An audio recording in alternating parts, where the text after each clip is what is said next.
Praise the lord. క్షమించుటకు సిద్ధ మనస్సు గల యేసుక్రీస్తు ప్రభుల వారి అత్యున్నతమైన నామములో మీరు ఆశీర్వదించబడి ఆత్మలో వర్ధిల్లుదురుగాక. ఈ దినపు యేసయ్య జీవపు మాట మార్కు సువార్త 11వ అధ్యాయం 20వ వాక్య భాగము. మీరు నిలవబడి ప్రార్థన చెయ్యునప్పుడెల్లను వాని క్షమించుడి. ప్రతిదినము దేవుని దివ్య వాక్యమును చదువుతూ వినుచు ధ్యానించుచు అనుసరించుచు నడిపించబడుచున్న విశ్వాస సంబంధులారా, మన యేసయ్య మన ప్రార్థనలన్నీ ఆలకించి అవును ఆమేన్ అని ఆశ్చర్యమైన కార్యములు ప్రత్యక్షంగా పరోక్షంగా ఆయన జరిగించును. అందుచేత మనము ఆయన సన్నిధిలో నిలిచి మోకరిల్లి ప్రార్థించున్నప్పుడల్లా మనము చేయవలసిన గొప్ప పని క్షమించుట. అనేకులు ఈ క్షమించే వరం ఫలం లేనందున వారి ప్రార్థనలు ప్రభు సన్నిధానమునకు చేరుటలేదు, ప్రభు దృష్టికి ప్రీతిగా అంగీకారముగా కనబడుటలేదు. మన యేసయ్య మనను క్షమించుటకు సిద్ధ మనస్సు గల దేవుడై ఉన్నాడు. ఆయన మన దోషములన్నీయు, మన తప్పులన్నీయు, మన అతిక్రమములన్నీయు, మన పాపములన్నీయు, మన లోపములన్నీయు క్షమించువాడు. ఆయన యొద్ద మనకు క్షమాపణ దొరుకును. క్షమించే విషయములో ఆయనతో సమమైన దేవుడెవడును లేడు. ఆయన కృపా క్షమాపణ గల దేవుడై ఉన్నాడు. కావున నా దేవుని ప్రియులారా, మనము కూడా క్రీస్తునకు కలిగిన ఈ క్షమించే మనస్సు గలవారమై ఉండాలి. మనము క్షమించగలిగితే అప్పుడు మనము క్షమించబడుదుము.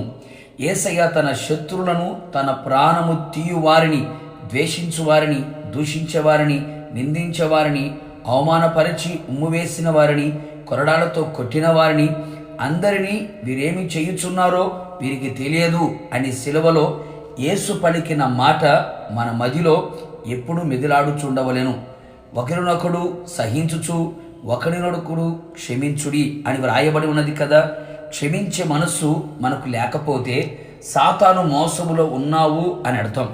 సాతాను తంత్రములు ఎరుగని వారై ఉన్నారని అర్థం. క్షమించుట ద్వారా అనే మనస్సు మనము కలిగి ఉన్నప్పుడు గొప్ప సంతోషము, సమాధానము, నెమ్మది, ఆశీర్వాదము, ఆనందము, ఆరోగ్యము, ఆత్మాభివృద్ధి అన్ని విధాలుగా ఆశీర్వదించబడుటకు, గొప్ప చేయబడి ఘనపరచబడుటకు ఆస్కారముగా మారును. కావున నా దేవుని ప్రియులారా, ఇప్పుడైనను ఎంతో కాలముగా భక్తిలో కొనసాగుచున్నాను. క్షమించే మనస్సు లేని ఆత్మీయంగా, శారీరకంగా, మానసికంగా నష్టపోయావు. దేవునికి దూరమైపోయావు.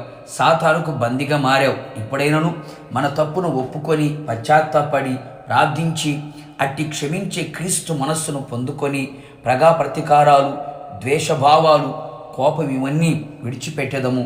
ప్రేమ, దయ, కనికరము కలిగిన క్షమించే మనస్సును ధరించుకొని యేసు క్రీస్తుని రాకడలో ఎదుర్కొనేదము. ప్రార్థన. కృపగలిగిన మా తండ్రి, మీ పాదములకి స్తోత్రము చెల్లించుచు ఉన్నాం. మరొకసారి మీరు ఇచ్చిన జీవపు మాట కొరకు స్తోత్రం యేసయ్య. అవును ప్రభా, మేమంతా ప్రార్థన చెయ్యునప్పుడల్లా క్షమించే మనస్సుతో మేము ప్రార్థించున్నట్లుగా సహాయం చేయండి.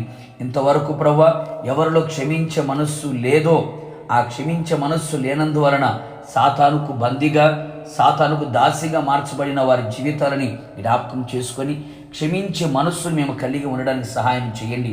మీరు మమ్మల్ని ఏ విధంగా క్షమించి ఉన్నారో అట్టి మనస్సును మేము కూడా కలిగిన వారమై క్షమించి ప్రార్థించున్నట్లుగా, తదుపరి ప్రార్థన జవాబును పొందుకున్నట్లుగా కృప మెండుగా నిండుగా దయచేసి కేవలం మీ నామానికి మాత్రమే మహిమ తెచ్చుకోమని యేసు నామములో అడుగుచున్నాను తండ్రి, ఆమేన్. నిశ్చయముగా మీరును మీ కుటుంబ సభ్యులందరూ క్షమించే మనస్సును ధరించుకొని ఉందురుగాక. God bless you.